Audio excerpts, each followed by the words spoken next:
um pouco sumido, mas nós estamos aqui mais uma vez agradecendo a Deus para que nós possamos continuar o nosso estudo do Livro dos Espíritos.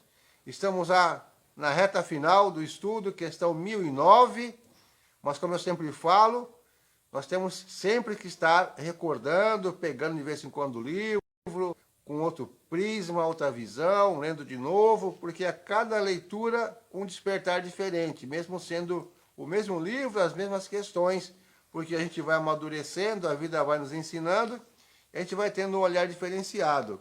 Então, inclusive hoje, o horário também totalmente atípico, quase 9 da manhã, mas nós vamos fazer com calma, com tranquilidade, agradecendo a todos que estão aparecendo aí.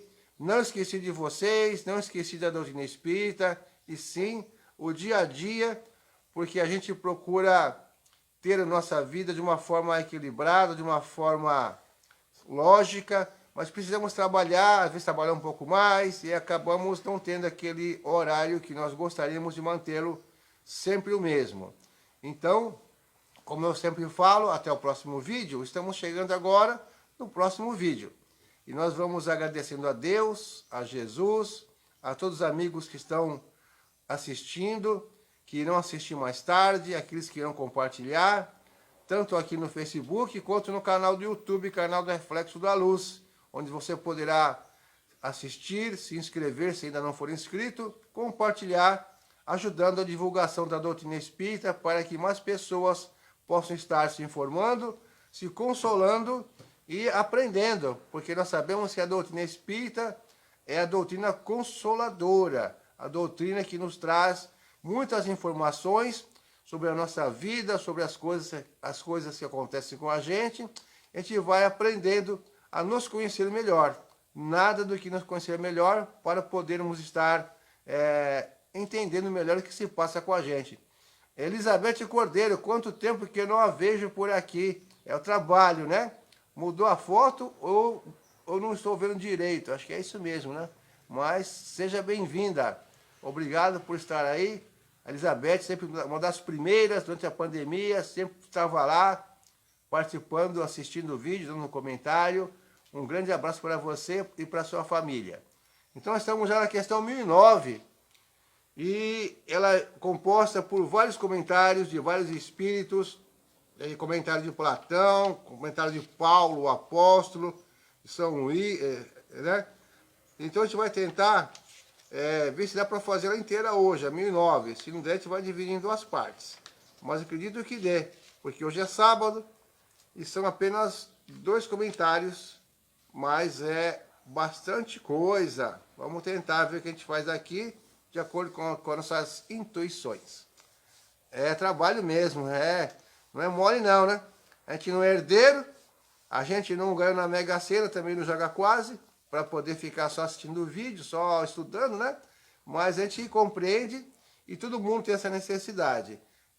A Vilma mandou um abraço para você, ela não está aqui mandando os cachorrinhos, porque eu estou usando o aparelho dela, então estou ao vivo com ela aqui ao meu lado, e o cachorrinho também está aqui ao vivo nos pés aqui da câmera, para poder estar com a gente aqui, tá bom? Então vamos lá. Agradecimentos feitos a Deus, Jesus e amigos. Vamos continuar então aqui o nosso estudo na questão 1009, que fala sobre o assunto da duração das penas futuras, que foram lidas até a questão 1008. Quem quiser dar uma olhadinha, é só ir lá no YouTube, que tem um vídeo anterior falando sobre esse assunto. Segundo isso, então eu vou ter que dar uma lida na anterior para poder recapitular. A 1008 fala assim: a duração das penas depende sempre da vontade do espírito, não existindo as que lhe são impostas por um tempo determinado. Se pergunta se tem penas que são impostas. Aí fica aquela história. Se tem penas impostas, então Deus castiga. E fica já essa dúvida, porque se nós aprendemos que Deus não castiga, mas que Deus educa, que Deus ensina, e nós sabemos que as penas são escolhidas por nós quando nós amadurecemos e reconhecemos o nosso engano, principalmente quando fazemos a reencarnação, o projeto reencarnatório, e temos ali aquele planejamento junto com o nosso mentor, escolhendo as dificuldades que iremos passar. Mas aqui fala que se existe penas impostas, e fala que sim, apenas que podem ser impostas por determinado tempo, mas Deus, que não desejava senão o bem de suas criaturas, aceita sempre o arrependimento e o desejo de se melhorar nunca é estéril. Como eu sou um espírita meio assim, não revoltado, mas que eu uso a lógica, eu acredito que a tradução aqui não foi bem colocada, mesmo que São Luís é conhecido por um grande membro da Igreja Católica que acredita em penas impostas. Então, eu fico aqui com a minha opinião, mesmo que esteja errada, espero que vocês compreendam, e digo assim, as penas são escolhidas sempre por nós e por nossos irmãos que nos orientam. Só que algumas, você escolheu, por exemplo, eu passar a vida inteira com essa dificuldade. Mas se você, de repente, consegue compreender, se melhorar, se arrepender, pode ser que Deus, ou o nosso mentor espiritual lá, com a permissão de Deus, é claro, tire essa pena, que não fique uma encarnação inteira, mas fique um período apenas. Então, ela não seria imposta, senão com o nosso acordo, a não ser que seja, por exemplo, aquela reencarnação compulsória, que também diz que quando o espírito não quer reencarnar, ele vai reencarnar e pronto. Mas penas impostas realmente fica muito forte para o aprendizado do Espiritismo que nós vemos aqui há tanto tempo.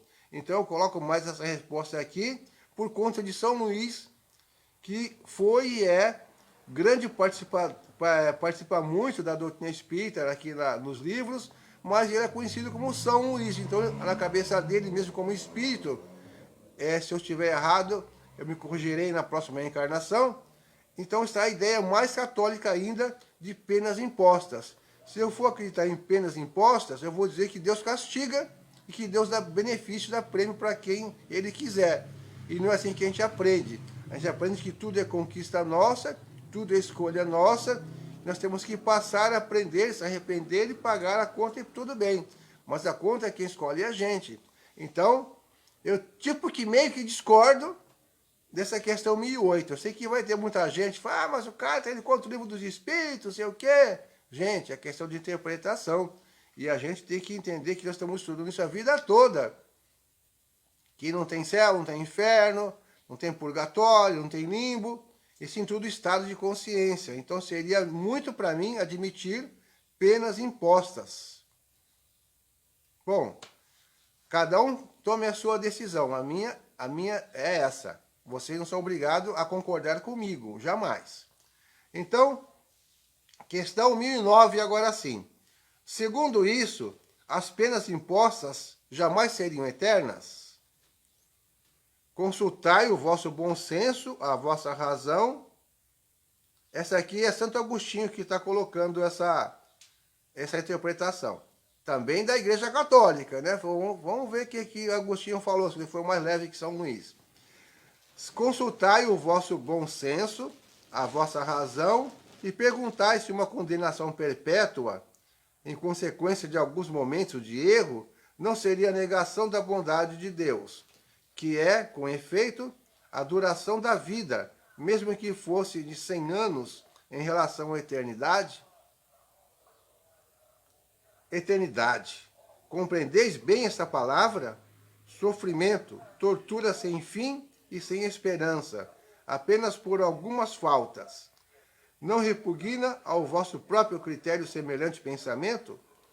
Que os antigos tivessem visto no Senhor do Universo um Deus terrível, invejoso e vingativo. Compreendesse, na sua ignorância, emprestaram a divindade às paixões dos homens. Mas não é esse o Deus dos cristãos, que coloca o amor, a caridade, a misericórdia, o esquecimento das ofensas no plano das primeiras virtudes. Poderia ele mesmo não ter as qualidades que exige como um dever? Não há contradição em se lhe atribuir a bondade infinita e a vingança infinita? Dizeis que, antes de tudo, ele é justo e que o homem não compreende sua justiça, mas a justiça não exclui a bondade e Deus não seria bom se destinasse às penas horríveis e perpétuas a maioria de suas criaturas. Poderia fazer da justiça uma obrigação para seus filhos, se não lhes desse os meios de a compreender. Aliás, não é sublime a justiça unida à bondade que faz a duração das penas depender dos esforços do culpado para se melhorar? Nisto se encontra a verdade do preceito a cada um segundo suas obras. Santo Agostinho. Está mais próximo do pensamento espírita, mas ainda coloca como uma pena imposta. Mais uma vez, a gente pensa assim, a pessoa está sofrendo por sua teimosia, por seu gosto, por sua vaidade, por não querer abaixar a bola, falando uma gíria, né? Achando que tem sempre razão, por não querer ir ao médico, por não querer tomar um remédio, coisa e tal. Ela está sofrendo. Mas não foi imposto por ninguém. Ela que está ali no controle. O dia que ela se arrepender ou conseguir mudar o seu pensamento, ela vai acabar com esse sofrimento. Então sempre estará no nosso controle. E nós vamos ali, por exemplo, lembrar da figura quando a pessoa está lá na região mais grosseira, que nós chamamos de umbral, está sofrendo, mas ele cometeu atrocidades quando estava na terra, deixou de perdoar muitas pessoas, continua no caminho ali meio tortuoso, está no plano espiritual, sofrendo ainda as penas morais, porque está sentindo ali na pele, mesmo sendo espírito, vai sentir a dor moral, ele vai estar sofrendo ali. Foi imposto por Deus? Não foi, porque ele escolheu estar ali. E quando ele se arrepender realmente, aí vai sentir o quê? Aquela leveza, vai sentir a aproximação de seus amigos espirituais que já estão ali em prontidão e vai conseguir receber o seu socorro. Então, sempre depende do espírito a duração das penas. Porque se Deus castiga, estamos voltando para o Deus de Moisés, para a interpretação dos antigos, como foi bem colocada nessa resposta de Santo Agostinho. Então, por enquanto, Santo Agostinho 1, São Luís 0. Desculpa aí, pessoal. Então, vai se colocando as ideias mais próximo do Espiritismo. Então, se você continua fazendo a coisa errada, você vai colher a consequência da coisa errada. E só vai sair daquilo quando você começar a compreender e se melhorar. Isso é mais dentro do conhecimento, do entendimento da doutrina espírita. A doutrina que não castiga, mas ela faz com que você se puna pelos seus próprios erros, pela sua teimosia, por sua avareza e outras coisas mais. Então, assim é o entendimento da doutrina espírita. Agora nós temos aqui mais uma opinião do mesmo assunto, do espírito Lamennais, ou Lamennais, porque eu não sei pronunciar, não sei se ele é francês, se ele é alemão, o que é, mas está aqui. Olha só, do mesmo assunto. Empenhai-vos por todos os meios ao vosso alcance no combate, no aniquilamento da ideia da eternidade das penas. Que nós estamos fazendo aqui, aí, conversando, né? Pensamento blasfemo da justiça e da bondade de Deus, a mais fecunda fonte da incredulidade, do materialismo e da indiferença que invadiram as massas, desde que a sua inteligência começou a se desenvolver. O espírito prestes a se esclarecer, ou ainda em vias de o fazer, bem logo compreendeu a monstruosa injustiça. Sua razão a repele, e então raramente deixa de confundir numa mesma condenação a pena que o revolta e o Deus a que é atribuída. Disso decorrem os males sem conta que recaíram sobre vós e para os quais vimos trazer o remédio. A tarefa que vos assinalamos será tanto mais fácil quanto as autoridades em que se apoiam os defensores dessa crença evitaram de se pronunciar de modo formal. Nem os concílios, nem os pais da Igreja decidiram de maneira absoluta essa grave questão. Se de acordo com os próprios evangelistas, tomando-se ao pé da letra as suas palavras alegóricas, o Cristo ameaçou os culpados com o fogo que não se extingue, com o fogo eterno. Entretanto, nada existe nessas palavras que provem tê-los condenado eternamente. Pobres ovelhas desgarradas, sabeis ver que o bom pastor se aproxima de vós e que, longe de querer banir-vos para sempre de sua presença, vem ao vosso encontro para vos reconduzir ao redil. Filhos pródigos, deixai o vosso exílio voluntário. Olha aqui, exílio voluntário. Nós escolhemos ficar, né? Então temos que escolher modificar e crescer e evoluir.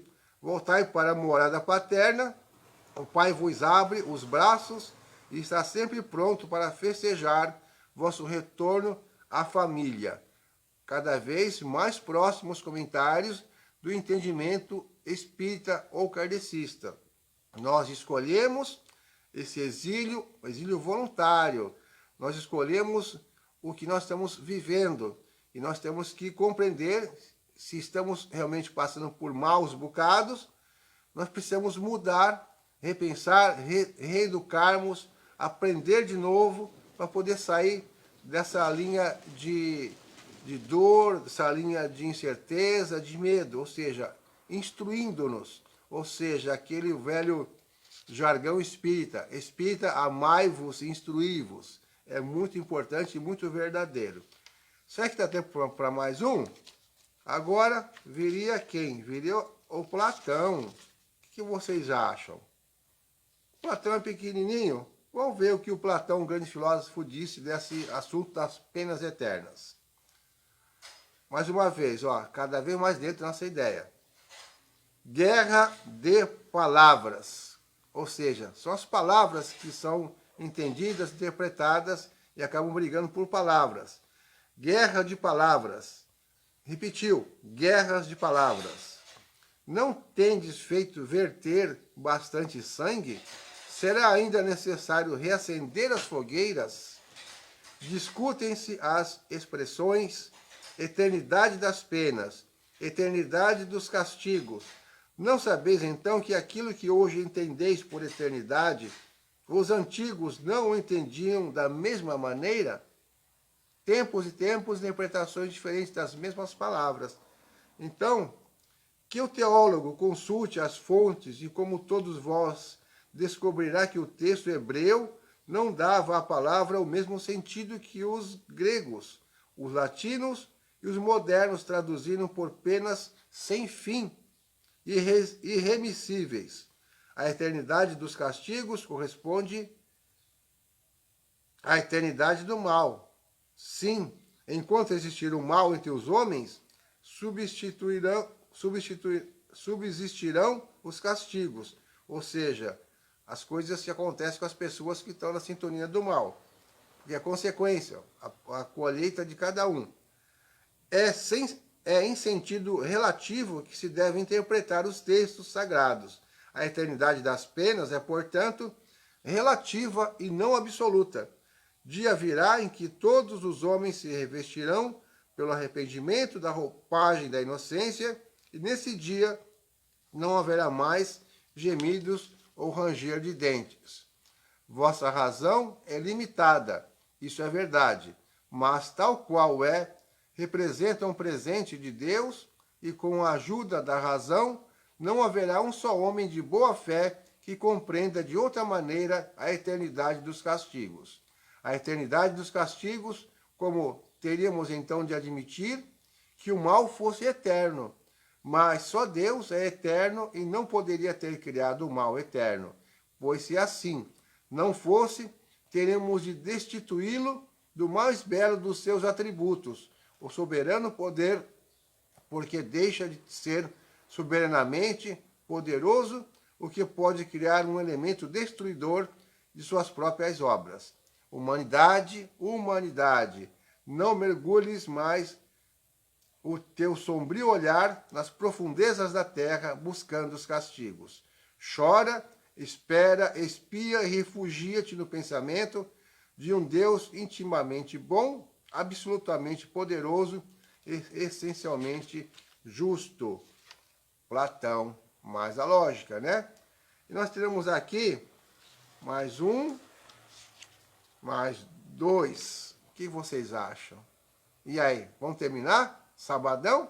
É a mesma ideia, porque ficaria muito assim, sem entender se fosse colocar um outro vídeo aqui, recapitular tudo de novo, né?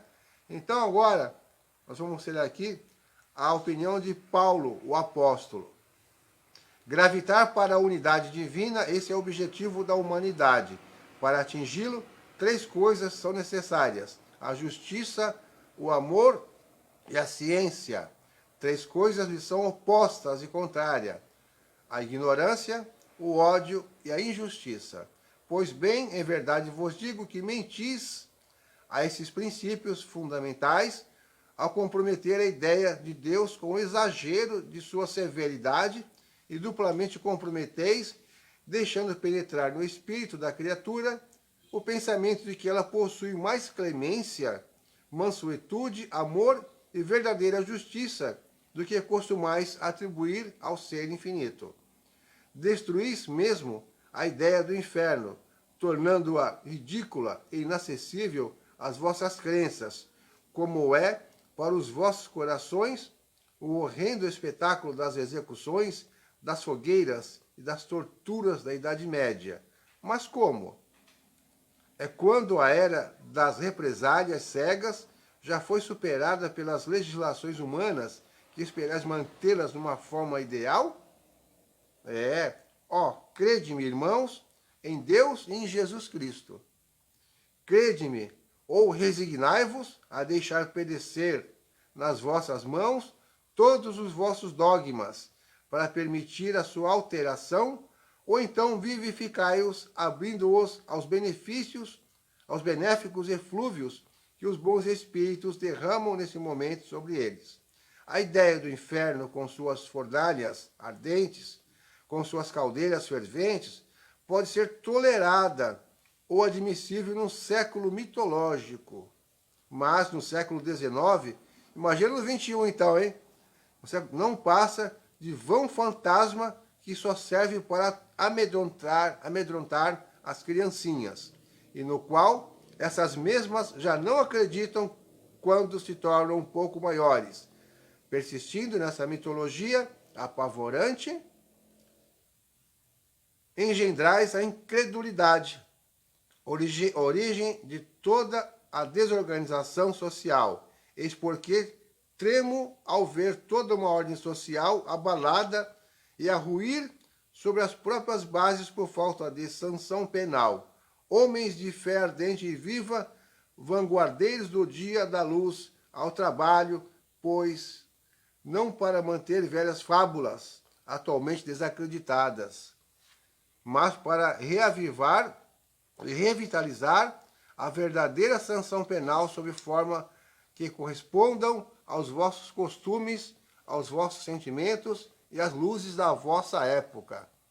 Quem é, com efeito, o culpado? Aquele que, por um extravio, por um falso impulso da alma, se distancia do objetivo da criação, que consiste por culto harmonioso do belo e do bem idealizado pelo arquétipo humano, pelo homem-deus, por Jesus Cristo. Qual é o castigo? A consequência natural decorrente desse falso impulso, uma quantidade de dores necessárias para fazê-lo aborrecer-se de sua deformação pela prova do sofrimento. O castigo é o aguilhão que excita a alma pela amargura a voltar-se sobre si mesma, a retornar ao caminho da salvação. O objetivo do castigo não é outro senão a reabilitação, a redenção. Querer que o castigo seja eterno por uma falta que não é eterna é negar-lhe toda a razão de ser. Em verdade vos digo, cessai de pôr em paralelo na eternidade o bem, essência do Criador, com o mal, essência da criatura. Isso seria criar uma penalidade injustificável. Afirmai, ao contrário, o abrandamento gradual dos castigos e das penas pelas transmigrações e consagrareis, pela razão ligada ao sentimento, a unidade divina. Paulo, o apóstolo. Aqui de uma maneira assim um pouco eclipsada, fala da reencarnação, quando fala das transmigrações, ou seja, da ida e vinda do espírito reencarnando para poder se aprimorar, melhorar as suas, deixar para trás os seus erros, acertar mais, se tornar um espírito melhor, evoluindo e procurando colocar em si as virtudes que são tão essenciais para o nosso crescimento, o amor, o perdão, tudo mais que a gente já está sempre falando, né? Então, foi. Agora só falta o quê? O comentário de Kardec. Eu não ia deixar ser o comentário de Kardec, não. O nosso comentário não é nada perante o comentário de Kardec, mas precisamos também dar a opinião. Então agora vai terminar, eu prometo. Terminar o de hoje, porque nós temos ainda mais algumas questões da 1010 até 1019, está quase acabando. Um pouquinho grande o de hoje, mais uma vez eu expliquei o motivo e que espero que vocês possam compreender. E se não quiser ficar até o fim, vê depois, mais tarde, vê 2 vezes, vê no YouTube mais tarde, mas dá para ver. Não percam, porque é o Livro dos Espíritos, o comentário de Kardec, da questão 1009, fazendo um apanhado de todas essas opiniões anteriores que foram dadas pelos nomes consagrados da Igreja, da História e do Espiritismo. De Paulo, Apóstolo, de Platão, Lamennais, Santo Agostinho, São Luís. Então vamos lá. Comentário de Kardec. Deseja-se incitar o homem ao bem e desviá-lo do mal pelo engodo das recompensas e o temor dos castigos.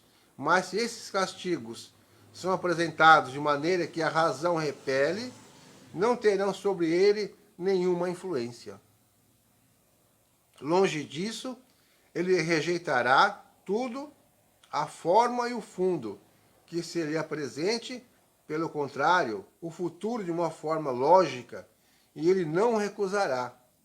O Espiritismo lhe dá essa explicação. A doutrina da eternidade das penas, no seu sentido absoluto, faz do Ser Supremo um Deus implacável. Seria lógico dizer que um soberano é muito bom, muito benevolente, muito indulgente, que não deseja senão a felicidade dos que o rodeiam, mas que, ao mesmo tempo, é invejoso, vingativo, de um rigor inflexível e que pune com um suplício máximo 3/4 partes de seus súditos por uma ofensa ou uma infração às suas leis, ainda mesmo aqueles que faliram por não as conhecer? Não seria isso uma contradição? Pois bem, Deus pode ser menos do que o seria um homem? Outra contradição se apresenta neste caso. Desde que Deus tudo sabe, sabia então, ao criar uma alma, que ela teria de falir. Ela estava desde a formação destinada à infelicidade eterna, isto é, possível, é racional? Com a doutrina das penas relativas, tudo se justifica. Deus sabia, sem dúvida, que ela teria de falir, mas lhe dá os meios de se esclarecer por sua própria experiência e pelas suas próprias faltas. É necessário que ela expie os seus erros para melhorar, se firmar no bem, mas a porta da esperança jamais será fechada e Deus faz depender o momento da sua libertação dos esforços que ela fizer para o atingir.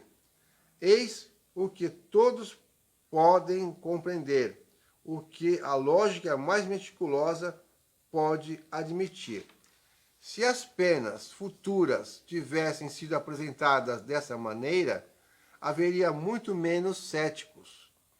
A palavra eterna é quase sempre empregada na linguagem comum em sentido figurado, para designar uma coisa de longa duração e da qual não se prevê o termo, embora se saiba muito bem que esse termo existe. Dizemos, por exemplo, os gelos eternos das altas montanhas dos polos, embora saibamos, de um lado, que o mundo físico pode ter um fim, e de outra parte, que o estado dessas regiões pode modificar-se pelo deslocamento normal do eixo da Terra ou por um cataclismo. A palavra eterna, nesse caso, não quer dizer duração infinita. Quando sofremos uma longa doença, dizemos que o nosso mal é eterno. Que há, pois, para admirar seus espíritos que sofrem desde muitos anos, desde séculos e até mesmo de milhares de anos, também digam assim. Não nos esqueçamos, sobretudo, de que a sua inferioridade, não lhes permitindo ver o termo da rota, eles creem sofrer para sempre, o que é para eles uma punição. De resto, a doutrina do fogo material, das fornalhas e das futuras emprestadas ao Tártaro do paganismo está hoje completamente abandonada pela alta teologia. Até mesmo o pessoal lá da cúpula da teologia, desde o século XIX, já não admite mais isso em verdade, né? Apesar de alguns pregarem ainda por aí. Apenas nas escolas, esses apavorantes quadros alegóricos são ainda apresentados como verdades positivas por alguns homens mais zelosos do que esclarecidos. E isso, muito erroneamente, pois as imaginações jovens, uma vez passado o terror, poderão aumentar o número dos incrédulos. A teologia reconhece hoje que a palavra fogo é empregada em sentido figurado, devendo ser entendida como fogo moral. Os que, como nós, acompanharam as peripécias da vida e dos sofrimentos do além-túmulo através das comunicações espíritas, puderam convencer-se de que, por não terem nada de material, elas não são menos pungentes. A respeito mesmo da sua duração, alguns teólogos começam a admiti-las no sentido restritivo que indicamos acima e pensam que, de fato, a palavra eterno pode referir-se às penas em si mesmo, como consequência de uma lei imutável, e não na sua aplicação a cada indivíduo.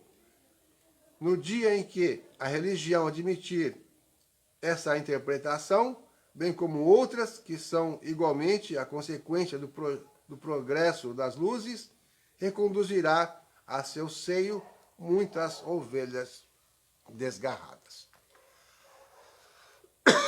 Como até uma tosse, né? Porque foi um texto longo, né? Então, mais uma vez, nós agradecemos a todos esses espíritos que participaram da codificação, a todos aqueles que ajudaram a chegar até nossas mãos no século XXI, a doutrina espírita, as obras, as ideias, e que possamos continuar dentro da razão e dentro do ensinamento cristão também, fazendo uma analogia e procurando compreender a visão dos outros irmãos que ainda estão com outros ensinamentos, com os outros entendimentos.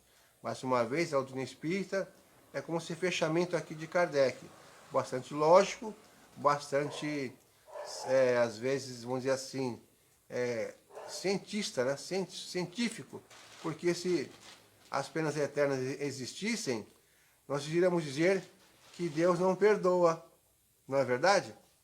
Se você fosse condenado eternamente por um castigo, por algo que você fez, eternamente, para sempre, não eternamente até você se arrepender, um tempo que você não conhece e acabar com ela, mas se fosse realmente eterno, como diziam os antigos teólogos, estaremos negando o amor incondicional, estaremos negando o perdão. E se Deus é tudo e muito mais do que nós aprendemos, nós estaremos em contradição com o nosso aprendizado da doutrina espírita e do amor do Pai. Grande dia para vocês, um bom fim de semana. Elizabeth, muito obrigado por ter retornado aí no sabadão. E a gente de vez em quando vai fazendo um vídeo. Como o trabalho também é um problema e também uma solução para mim, não tenho mais como fazer os vídeos diariamente, mas sempre que tem um tempinho, a gente continua, faz o vídeo com muito carinho, com muita dedicação, com muito amor.